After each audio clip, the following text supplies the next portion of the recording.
Alright, this video is about troubleshooting issues with compression. One of the first things that I notice people do when they try to sing with compression is they misinterpret compression as meaning just push your voice so hard to where till it sounds distorted and rough. And that's not what compression is at all. What you really need to understand is compression is more of a squeeze game than a push game. It's a squeezy game. It's not really loud. That's one of the biggest misperceptions about it. A lot of the most gritty singers, they do it in a way that it's not very loud in the room, but it sounds loud when you put a microphone in front of it. Second thing, if you're not used to singing with compression, if you're maybe a classical singer looking to learn about a little grit in your voice, or a musical theater singer that hasn't sung any of this kind of heavier stuff, it's going to feel silly. It's going to feel as silly as if you tried opera and you never have done that before. So you have to give yourself permission to put on your rocker persona, you know, like and I mean that seriously, like you have to step into the persona when you do it, or it just feels too mechanical and you won't give yourself permission to go far enough to really learn the dial. Next thing, it shouldn't hurt or feel like you're accruing tension in your body when you're doing it. That's super important.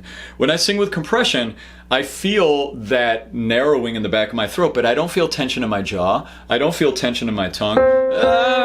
I could sing all day like this, yeah. No. Like I don't feel any tension when I mess around with compression. So make that a goal. Next thing, you need to find the ab relationship to the squeezing. There's a weird thing, and what it really relates to is when you cinch the pharynx like that, the pressure buildup now increases the amount of pressure you have, subglottic air pressure. So you're going to feel a little more engaged in your abdominal area when you sing.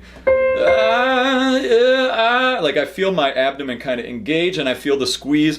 I feel them happen at the same time, and that's a part of the sound to some degree. Think about like Robert Plant, some of those like rockers from the 70s, and they're just like, they have their shirt off and they're just like tight abs and just like, you know, that's why you could sing this way to some degree, with a little bit of more engaging in your abdominal muscles, a little more flexibility, because it's like there's that squeeze relationship thing going on. But just keep in mind, when you are working compression, you still have to drop your breath and renew that intake of air in a very relaxed way every time. Don't just hold your gut tight the whole time.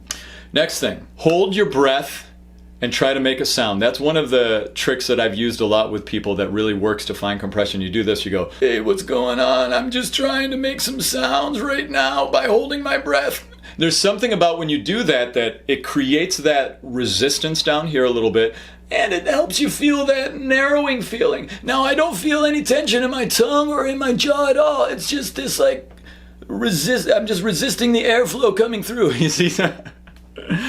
So you have to feel silly. Like I've been doing this for years and I still feel silly when I make these sounds. So, you know, I mean, not when I sing, but when I'm talking about them, okay? But that's a trick. Hold your breath, make a sound. You're going to start to feel that grit happen in your voice. And the last thing I just want to mention about compression that you need to think about, be patient with making it consistent. It takes a while, I've noticed with students who are working on this, to get to the place where it sounds the same from syllable to syllable or phrase to phrase throughout a whole song. What can happen is, in the beginning it's like you're singing and then